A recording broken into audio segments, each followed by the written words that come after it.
Greetings comic lovers and welcome back to Casually Comics, the channel where we chat all things comics, from reviews of comics new and old, to history, to anecdotes, and today to memes. This came about as a result of the live stream that we did. So if you ever want to get on those, follow me on Instagram because that's where I announce all of that stuff. People got to talking that they wanted to hear about the origin and history of some memes. And when we're talking superhero memes, what better meme is there to start with than the Batman slapping Robin across the face meme? Classic. My parents are dead. Today, we're gonna look at the comic book that houses this fantastic meme and also take a brief look at this meme's history, more of a Cliff Notes overview. We can do a deep dive later, but you all really need to know about this comic because it is fantastic and has so much more to offer than just this one panel. This whole story is a proto-Elseworlds story. It takes place before they had an official name for it, but it's an AU or alternate universe story. In this world, Batman has dedicated his life to finding a way to kill Superman because he's convinced that he killed his father. Oh yes, we're in for a ride. Quality content. If you're always up for hearing more about memes, hit that like button. So the issue this panel comes from is World's Finest number 153, published in 1965, so firmly in the Silver Age. World's Finest is the comic series that started off as World's Best Comics, and then World's Finest Comics, rumoredly after a cease and desist from Better Publications Inc. It was prime clickbait or cover bait for years, almost always featuring Batman, Superman, and Robin doing something together on the cover, even though they actually wouldn't team up together until 1954. This comic started being published in 1941. This is the same series that brought us The Vampire of Steel, so you know we're in for a good time. If you missed the episode wherein Superman was turned into a marine vampire, you can click the card or the link will be down below. We also have a handy dandy DC Comics playlist if you want to keep the party going. Ain't no party like a comic book party. Let's get started. The cover has so many promises, and for once is actually something that happens. It was dramatic enough they didn't need to bait. Well, kind of. The caption boxes are a little tweaked. Ow, my Artsfro Batman is on the loose again. He's KO'd me with a kryptonite batarang. That spelling of KO'd, can we bring that back? My mind autofilled it as kayak at first. Oh no, Batman's kayaking me again. See what would happen if Batman and Superman had become bitter enemies on opposite sides of the law. But it's fine, because their mothers have the same name. Classic. Tale as old as time. This is the clash of the cape and the cowl, and this page is also a treat. Look at how tiny Robin's name is. They're like, ugh, Robin, fine, I guess. Put him on the marquee. Also, Batman is aggressively knifing this giant mounted picture of Superman, but with how it's drawn, it looks like it's on an easel, so it looks like he painted it to knife it. This is what I choose to believe happened. I like to imagine that Batman is just as petty as Superman, and that's why they're such good friends. This is classed as an imaginary story, and some of you may be going, well, aren't all of them imaginary? But as mentioned, this was written before they exactly had a word for a story that was written outside of the main canon or continuity. Simpler times. Pre-giant multiverse times. This issue largely works because in the main canon at this point, Superman and Batman are besties. Firm besties. Uncomplicated besties. We haven't gotten to the point where people acknowledge that yes, they are besties, but they would also probably have some friction because they're very different worldviews. This is just, we're friends. Super friends. So, the plot. Dr. Thomas Wayne has learned that Superboy's weakness is kryptonite, green kryptonite. There are multiple kryptonites. Anyway, Dr. Thomas Wayne has gotten his hands on some kryptonite so he can create an anti-kryptonite serum. It's good to see that Bruce comes by all his clandestine dealings honestly. But then Superboy shows up and is all, I heard there's an anti-kryptonite serum. Which, by the way, based on some things that are established later, he could only have learned by eavesdropping. But that's not important. What is important is how he describes Lex. I've reason to believe that Lex Luthor, youthful criminal scientist, plans to use green kryptonite against me. Could I have some of your new serum? So many things.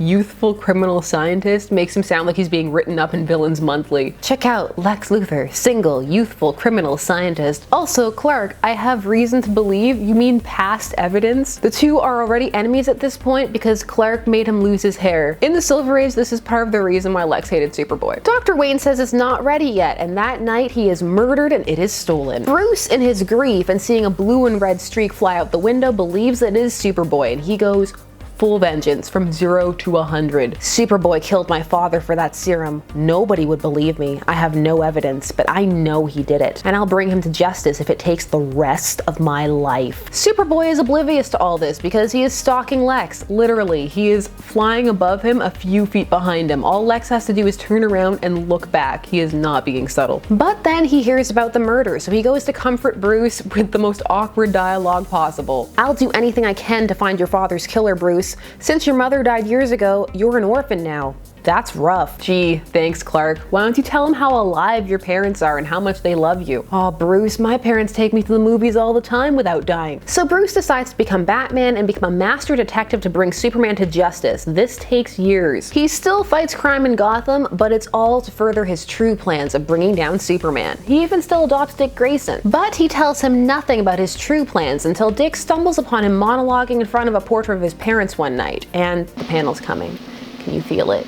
Get excited. I'm glad you overheard me, Robin. It's time you knew when Superman was still Superboy, he killed my father, and now I'm gonna make him pay. You must be wrong, Batman. It couldn't be Superboy. He could never kill anyone. Don't tell me I'm wrong, you brat. Proving Superman's guilt is my whole life's mission. Ow! Ow.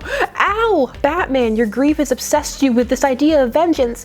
I beg you to give this up. See, it's great in context too. But how exactly did this meme come about? This comic is from way back in the day, and the meme didn't spring up until the late 2000s. Well, this meme owes a lot of its popularity to Tumblr, early Tumblr, which was very much a halcyon time for memes and creativity. Tumblr has a bad rep, and at times it does earn it, but it is also more multifaceted than people give it credit for. And it has changed the fandom landscape in many ways that not everybody realizes. Because it's a microblogging site, things happen on it very quickly, and sometimes things will occur and then move outside of it and people won't even know that it originated there. It's easy to hate on it, but like all platforms, it has its positives and negatives. A bit more negatives now since the purge. This image was first spotted, the modified one with the "What are your parents getting you for Christmas?" on June 10, 2008 on SFW-chan. This is its first known appearance. However, it wouldn't become popular until it was reblogged on Tumblr by user W8in on June 16, 2008, which would lead to it being reblogged by an eBombs World user in September of that year. So the meme was then in circulation. And then in 2009, on November 22nd to be exact, the Batman comic macro generator was launched, a site that allowed users to blank out the speech bubbles and write whatever they wanted. And people had a lot of ideas of what they wanted to write in these panels. And so it took off. Then there came YouTube parodies. Then there were drawn alternate version parodies. It is still in use to this day,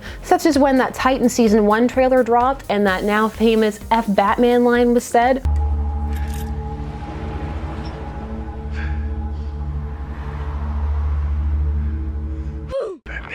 That was a prime candidate for this meme. It was a go-to as soon as people saw it. That's actually the cliff notes. There's more depth we could go into, but you need to know what happened after that panel in this comic. We can come back if you want to, let me know. Batman actually brainwashes Dick into forgetting that he was ever Robin, that he knew Bruce Wayne, or that he was adopted in general, and then sends him back to the orphanage.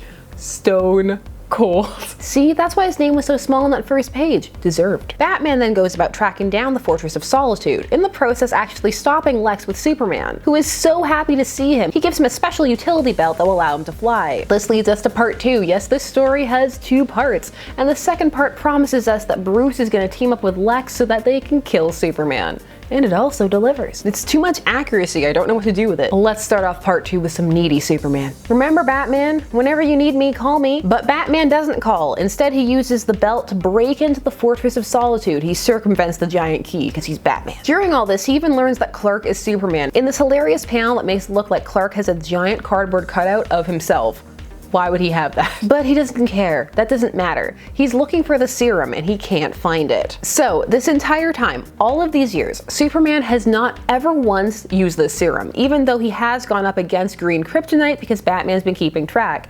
His rationale for this is that he must be saving it for a super special occasion, the world's greatest detective. Batman now decides the only thing to do is to team up with Silver Age Lex. Silver Age Lex is still very much in the super scientist mode. The businessman aspect of himself won't be firmly attached until the 80s. Bruce even reveals his secret identity to him to do this. Although Lex probably already knows it. One of the consistent facts about him throughout all of DC's history, no matter when you are, is that he's really smart. Lex knows who everyone is. Fight me. So together they trap Superman in a kryptonite casket, but a see-through one, of course. You have to be able to enjoy your villainy. It's then revealed something that the reader probably guessed all along. Lex is the real person who killed Bruce's father. The gasp. So Lex had a Superboy robot, which he used to steal the serum, which he learned about because he was eavesdropping behind the bushes, because he too was following Clark around. They spent their whole childhood just stalking each other. Tale as old as time. So Bruce's father's death was an accident. The robot hit him and clipped him on the way out. The comic then just goes full BVS, or prototypical BVS, and Batman frees Superman, and he manages to get himself killed in the process by getting shot by Lex's Z-Ray, or Z-Ray I guess, since I'm up here in Canada.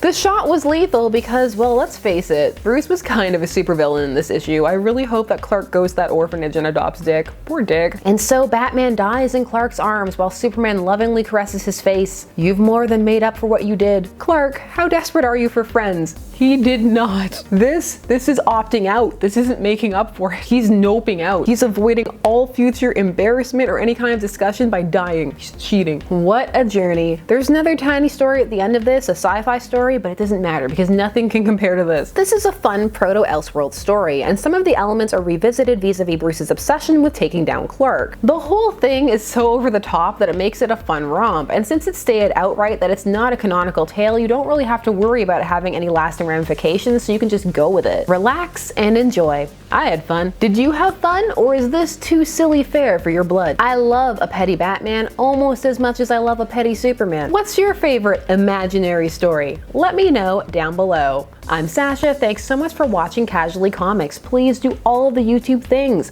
Like, share, comment, subscribe, and hit that bell notification so that you never miss a vid. I'll see you again soon. Bye-bye.